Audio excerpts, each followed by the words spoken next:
Bonjour à tous et bienvenue sur la chaîne Infini Guidance. On se retrouve pour vos tirages du mois de mars 2022, signe par signe. Et avant de commencer l'interprétation de vos tirages, je voulais vous remercier chaleureusement pour tous vos abonnements. On a passé les 1000 abonnés sur ma chaîne et je suis très contente de voir cette belle communauté se créer. Donc merci beaucoup, j'espère que mes guidances vous aident. Autre information, j'ai lancé mes guidances personnalisées. Je vous mettrai le lien de la vidéo de présentation en barre d'informations si ça vous intéresse. Et dernière information avant de commencer l'interprétation, ce mois-ci j'ai utilisé un tarot un peu différent qui reflète les deux faces d'une même arcane. Donc ça pourra vous permettre d'avoir des messages supplémentaires, complémentaires, peut-être même par rapport à des messages que vous avez déjà eus sur ma chaîne.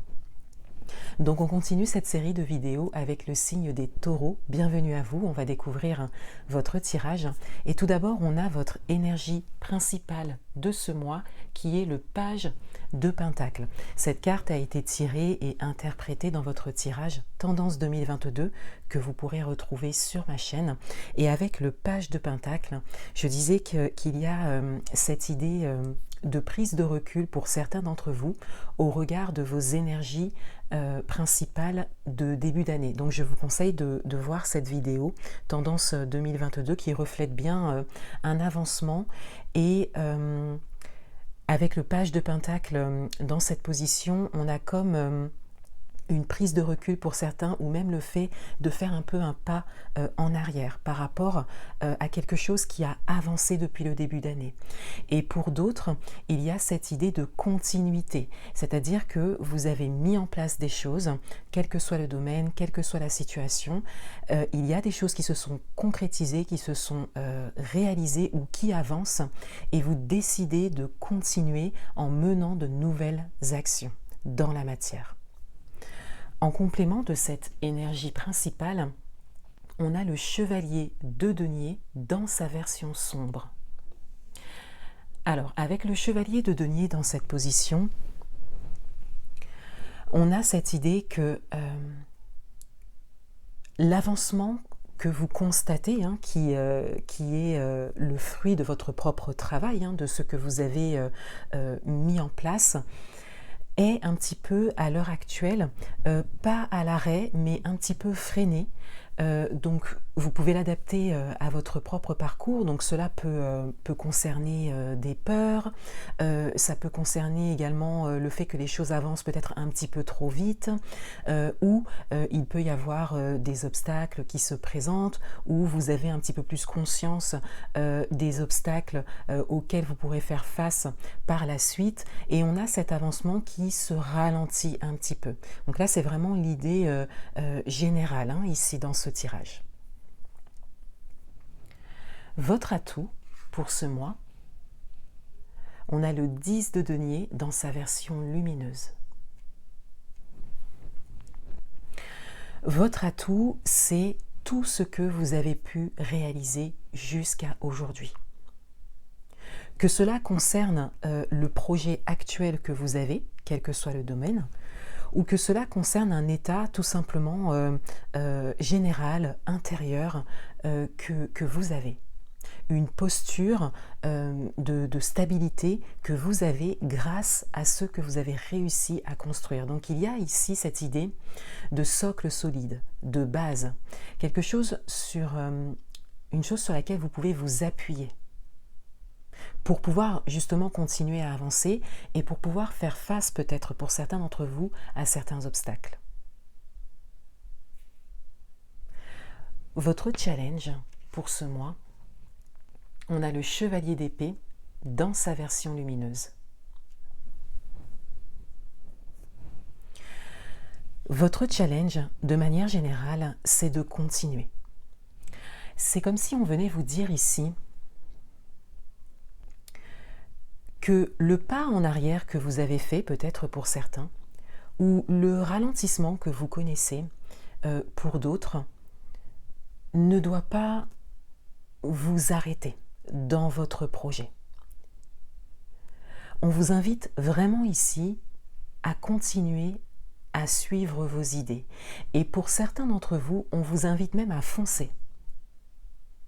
C'est-à-dire à vraiment prendre les devants et ne pas vous arrêter, ne pas vous freiner et ne pas reculer. Pour certains d'entre vous, on vous invite vraiment à faire le contraire de ce que vous faites actuellement. C'est-à-dire que depuis le début d'année, il y a des choses qui se sont présentées, qui se sont réalisées, concrétisées, ou sinon il y a des projets qui sont vraiment très clairs pour vous, même s'il n'y a pas encore d'action posée dans la matière, mais c'est vraiment très clair, vous savez où vous voulez aller. Et il y a comme cette idée de ralentissement, mais qui vient de vous. Et on vous invite vraiment à trouver en vous les ressources intérieures pour ne pas vous arrêter.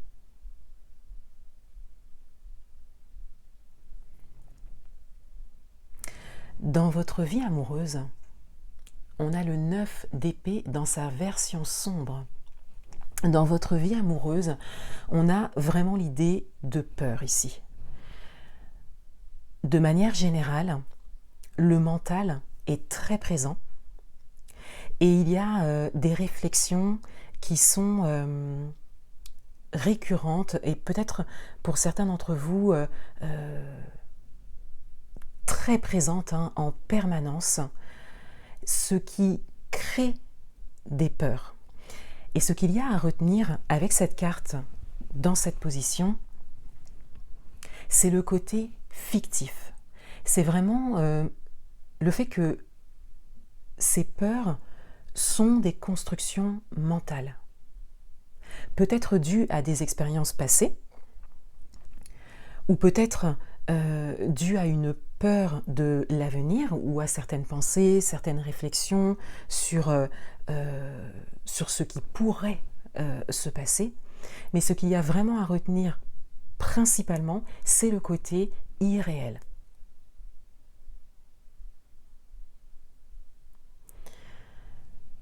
Pour certains d'entre vous, il y a peut-être une situation, un événement qui occasionne la construction de ces peurs. Pour d'autres, c'est vraiment peut-être dû à des expériences passées.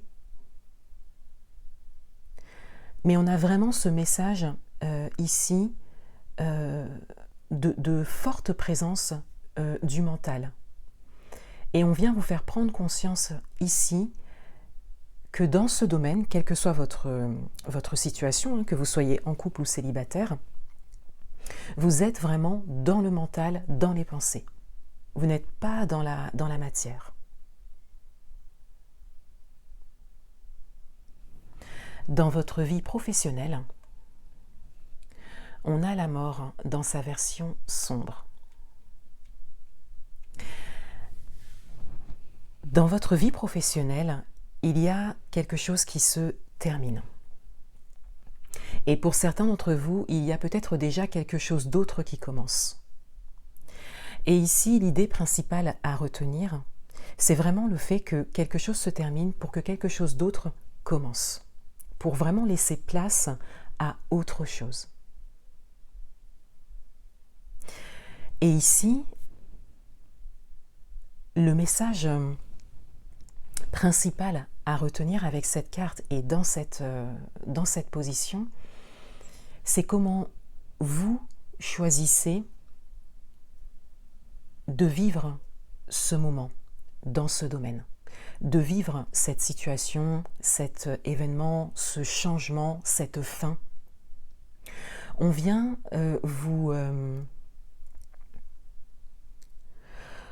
vous faire prendre conscience de la manière dont vous choisissez de vivre les choses dans ce domaine. Et on vient vous dire ici que vous avez la possibilité de vivre les choses de manière positive comme négative. Mais cela reste votre choix. Dans le domaine matériel et financier, on a le 9 de bâton dans sa version sombre. Dans le domaine matériel et financier, il y a comme beaucoup d'actions qui ont été menées jusque-là. Et il y a ici de nouveau cette idée de regard que vous avez dans ce domaine par rapport à ce que vous vivez, quelle que soit votre situation, quels que soient vos projets. Pour certains d'entre vous, il y a une certaine fatigue, une certaine lourdeur, peut-être due à des expériences passées ou peut-être due à un projet en particulier qui vous prend beaucoup de temps, qui vous prend beaucoup d'énergie. Et on vous invite ici au lâcher-prise. Et on vous invite surtout à voir les choses sous un angle positif. Pour certains d'entre vous, on vous dit également que vous arrivez au bout d'un chemin. Donc cela peut concerner un projet que vous avez mis en place depuis un moment, ou cela peut concerner un projet que vous avez pour la suite. Et on vous dit ici que vous arrivez au bout de quelque chose pour pouvoir ensuite matérialiser quelque chose. Et cela dépend encore une fois de votre façon de voir les choses, de votre façon de vivre les choses. Et de votre capacité à lâcher prise, mais également à patienter. Le conseil du mois, on a le 8 d'épée dans sa version sombre. Donc ici, on a cette idée de se sentir bloqué, coincé ou ralenti. Et ça vient rejoindre les messages de votre début de tirage ici, avec le côté, vraiment cette idée que vous faites un pas en arrière ou que vous ralentissez. Ici, avec le 8 d'épée dans cette position, on a encore ce côté fictif, on a encore le côté mental, peut-être pour certains un côté momentané aussi, c'est tout à fait possible, mais on a surtout le mental, on a surtout le fait de voir les choses de cette façon. Vous pensez que vous êtes bloqué ou que vous devez peut-être reculer un petit peu, ralentir, attendre. Et ici, on vient vous dire, on vient vraiment mettre en lumière le côté fictif de tout ça. Donc le conseil ici, il est vraiment de vous sortir de ces constructions mentales. D'arrêter le mental, d'apaiser le mental. Et de rester vraiment dans la matière, dans la réalité. Et de choisir la manière dont vous souhaitez vivre les choses, la manière dont vous souhaitez faire face aux obstacles qui peuvent se présenter ou qui pourraient se présenter. Une carte d'action pour ce mois, on a la source. Avec cette carte, on a vraiment le retour à soi. Ici, la première action que vous pouvez mener pour avancer, ne sera pas une action de concrétisation, mais ce sera vraiment une action que vous ferez envers vous-même. Donc de revenir à vous, de trouver ce qui peut vous permettre d'être dans un état intérieur apaisé, pour apaiser votre mental et pour pouvoir laisser surgir les bonnes questions et pour pouvoir vous-même y répondre et pour pouvoir également poser peut-être par écrit ce que vous voulez vraiment réaliser et savoir ce qui est bon pour vous, vraiment être honnête avec vous et vous dire si un projet, une situation est bonne pour vous ou pas. Vous avez vraiment les réponses à l'intérieur et on vous invite de revenir à vous pour pouvoir déterminer tout ça. Quelque chose qui aide beaucoup pour le retour à soi, c'est de passer du temps seul et particulièrement en nature. Voilà pour vous les taureaux. Je vous souhaite un excellent mois de mars 2022 et je vous dis à bientôt.